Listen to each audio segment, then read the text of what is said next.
Swing! Hello and welcome to another episode of Good Clean Gaming. I'm your host, Shilindo, and today we're playing more Galactic Civilizations 3 Beta Phase number 4. Please keep in mind, this is a beta. There will be changes, glitches, problems, all kinds of stuff. And yeah. If you're watching this during the weekend of February 28th, March 1st, March 2nd kind of weekend, then there's a sale on Steam for 50% off. And you will get this game in early access, and you'll get it in release as well, the full product, for 50% off. So check that out if you're interested. If you're definitely going to buy it anyway, you might as well buy it now. Technology is what we're going to talk about today. And we got this nice little floaty fella here who's nice and awesome. And in previous games, I've noticed that they change this character based on if you go good or evil. You know, if you go good, he'll change this like glowing, glowing, happy guy. And then if you go evil, he turn into this red, scary guy. So I don't know if they're going to do that in this game or not, but it was always an interesting little thing. So, yeah. So there are four kind of branches. I don't want to call them branches because there's branches within branches. There's four kind of categories of technology: colonization, engineering, warfare, and governance. And they do what you think they do. Colonization helps you colonize, grow population, stuff like that. Engineering is for building, especially building ships, but also, other things. Warfare is for building stuff for blowing stuff up. You got your defensive systems, star bases, your weapon systems. That basically covers everything when you think about it. And then you have governance, which deals with how well you're governing your space empire. Universal translators, commerce are examples here of level 1 technologies. You can see your research amount on the bottom left. That's the number of research per turn, 6. If you mouse over these, you can see that'll take 7 turns to complete. It doesn't actually show the research cost, I notice.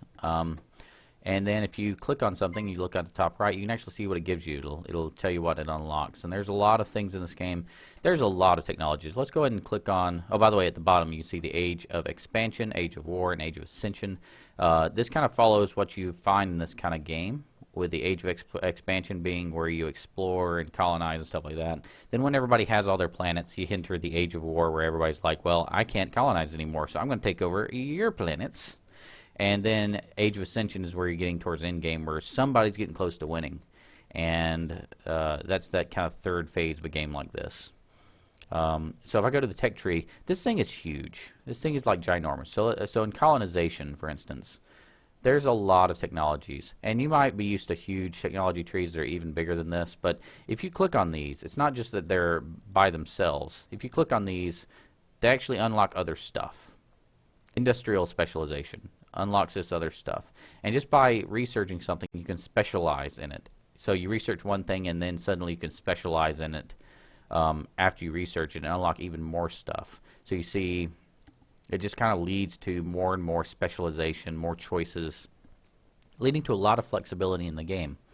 And each of the games, each of the branches here has a different color. So you see, you have a green branch here that deals with certain things. You have a yellow branch that deals with different things. And blue, see, blue is research advantages. It looks like yellow may be kind of construction advantages. I haven't really analyzed what each of the colors mean, so I'm just kind of, throwing it out there. So what we're going to do is we're going to go over the kind of the end game technologies, just give you a flavor for what the end of each branch looks like, in case you're curious. So at the end of the colonization, we have industrial mastery. If it can be dreamed up, we can build it. Indeed, many of our economists now believe that the limiting factor of our industrial capacity is our own imaginations. You have the research matrix on the end here, allows construction of the ultimate research facility. So this will really boost up your research by getting to this spot here.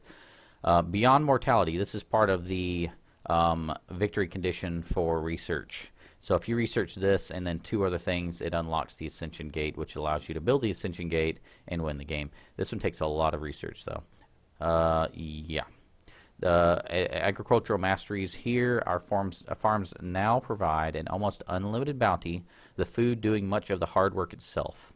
Admittedly, the first time you see a plant or animal self-harvest is a little grim. And school field trips have certainly gotten a little harder. Oh, that's weird. Biosphere perfection. No longer must our colonists suffer in their own homes. Even the deadliest planets are now perfectly survivable to us. So biospheres. Basically, you can just build biospheres on all these planets, and it can be as horrible as possible, and you'll still do just fine.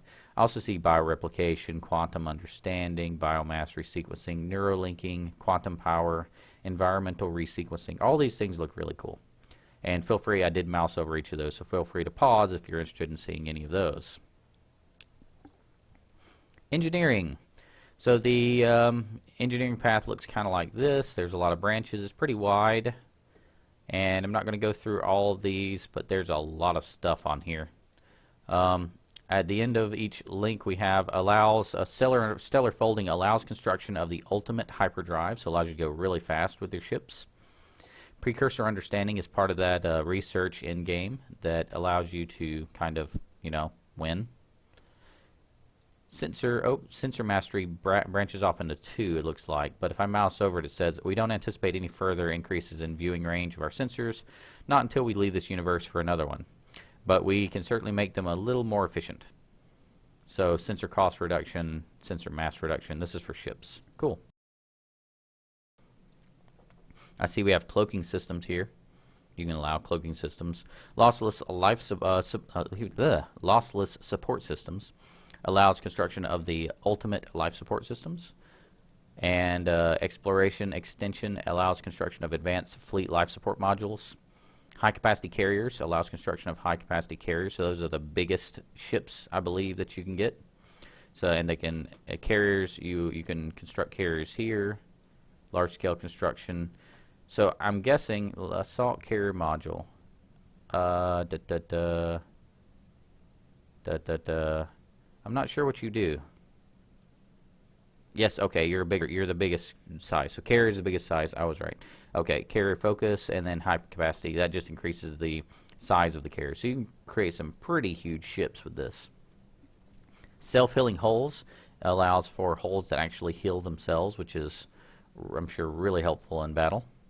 And then hull mastery. You have massive scale construction here for hull size huge, which is pretty cool. And then you have hull mastery. We're still finding ways to improve our shipyards, even though they're already the envy of the civilized galaxy. In the uncivilized galaxy, they're a bit less envied, but we've never gotten along with those guys anyway. Allows for maximization, increased capacity, and reduced manufacturing costs. Galactic logistics greatly increases logistics. Logistics is used in this game to build bigger fleets. So you need logistics in order to get more ships into the same fleet. And so having more logistics means bigger and bigger and bigger fleets, which is really helpful, especially if you're building these big carriers that take a lot of logistics to get going. And the last thing down here we have is lossless mining. That allows construction of targeted resource extractor modules. So you can see the little extractor there. A lot of these, as you can see if you mouse over these, a lot of these are disabled for beta. For instance, this one, disabled for beta. It clearly says disabled for beta. Warfare is the next one that we'll go over. This one's huge, but it basically branches off into weapon systems, militarization, and defense systems. This is one I actually have experience with because this is the route I went most of all in my playthrough because I was trying to make it a quick series. But basically it breaks down into your weapon systems break down into beams, missiles, and kinetic, and you can specialize in which one you want to use, which one you want to be best at. Militarization, I'm guessing that has to do with star bases and planetary invasions. That's what I'm seeing here. Planetary invasions, defense against planetary invasions. I presume some of these have to do with star bases. Yes, Omega star base defenses. And then at the bottom we have defense systems, which is basically the same thing as weapon systems except in reverse. You can protect against beams with shields, you can protect against missiles with point defenses, and you can protect against kinetic with armor systems. And it goes all the way to the right, just like everything else. So we'll check out the in-game stuff. You have the Doom Ray here, which is the ultimate beam weapon. You have a Doom Ray for a ship and also a stationary Doom Ray, I presume, for a starbase. Nightmare torpedoes, the ultimate missile weapons. You have those for ships and for star bases as well. Ooh, look, photon torpedoes. Intelligent warheads are on here for missile guidance, kinetic support systems, high energy modification. Those are all to boost up the power of your respective weapons. And then here in the red, even though it's not, this is a part of the military specialization, not part of the kinetic specialization, but it looks like it's part of the same branch. It's not. At the end, we have advanced invasion tactics, which improves soldier effectiveness and allows construction of advanced transports that allow you to invade a lot easier. We have the planetary defense dome. This is kind of the opposite of the advanced invasion tactics. This is for defending against ground invasions. We have the energy field. It's interesting that shield. Oh no, they all do that. I thought shield had a different thing going on there, but it doesn't.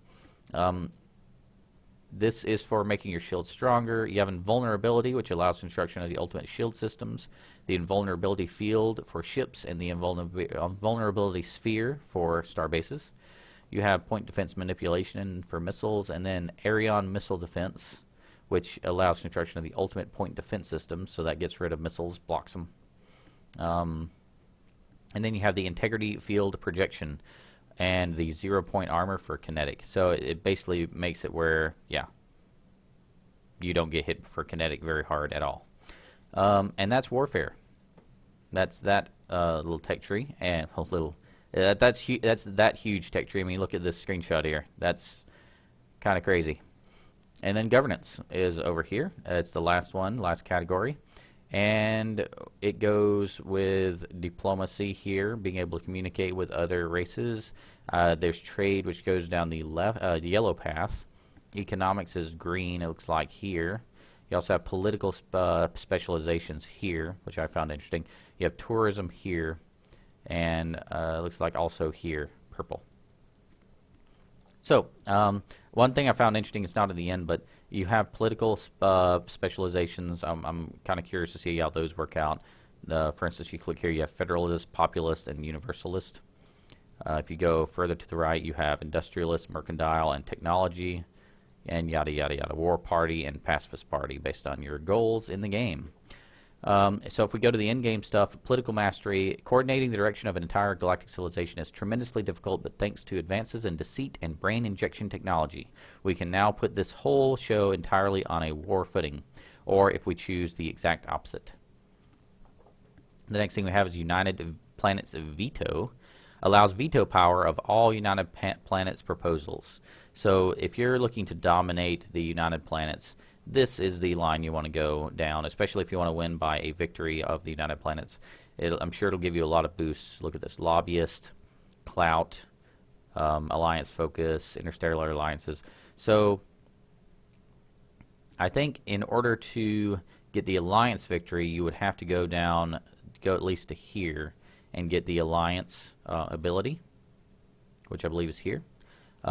Majesty allows, so all this allows more and more diplomacy bonuses. Different kind of alliances here. This is going to be my kind of tech tree once I actually get the release version. So here's Majesty, allows the formation of assimilation treaties. Assimilation treaties, I think that might be actually the alliance victory, because assimilation treaties sounds like something that would lead to a permanent alliance. Looking at the next line, this has to do with cultural domination or influence, I believe. If we go to the end, we have that research victory technology we need there. But here it says, allows construction of the ultimate cultural buildings, increases influence. The cultural beacon and cultural affinity is what it leads to. We have the Galactic stock market. This is the end of the economics research line. Allows the construction of the ultimate economic buildings, financial sector, and the Galactic stock exchange. Here's the end of the trading route. Man, there's so many research branches that I can't wait to get involved in. Trade policing. Trade routes are immune from pirate attacks in your territory. That sounds extremely useful. And then at the end of this line, we have Trade Masters, which allows construction of exotic trade buildings, adds 2 trade routes, allows you to build the Galactic Bazaar, the Trading Mecca, and the trade licenses max +2. So the longer you go down this line, the more trade routes you can have, and that gives you +2 at the end there. So the next one we have here is tourism, Xeno Entertainment. So this is probably, the blue is probably entertainment for your population. I'm guessing the purple is for other population. I don't know that to be the case. I'm guessing. Contentment is the ultimate entertainment buildings. Unlocks the virtual world, which is sounds pretty cool. Pilgrimage allows the construction of exotic tourism structures, increases tourism income, and unlocks the restaurant of eternity, which sounds like a pretty cool restaurant. And tourism income plus 15%. So it looks like you can go the tourist route and actually get tourists by having a lot of influence. More people want to be tourists in your area, and you'll make income from tourism, that's a kind of a new twist that I can't remember if it's in previous games or not. But that's pretty cool. So that's all the technologies currently in the game. I'm sure there'll be a lot of changes, a lot of tweaks, a lot of researches unlocked, things moved around, balanced, all that stuff. So yeah, hope you've enjoyed that. And if you're watching this during the weekend of February 28th, March 1st, March 2nd, that kind of time zone, time area, date, calendar, words, Steam has a sale for this, 50% off. 50% off. So if you're planning on getting this in release anyway, now would be a great time for you to buy it, because you'll get the full version once it gets released. So yeah, check that out if you're interested. There should be a subscribe button on the screen. Feel free to click that if you would like to see future videos like this one. And thank you so much for watching, and remember, keep it clean.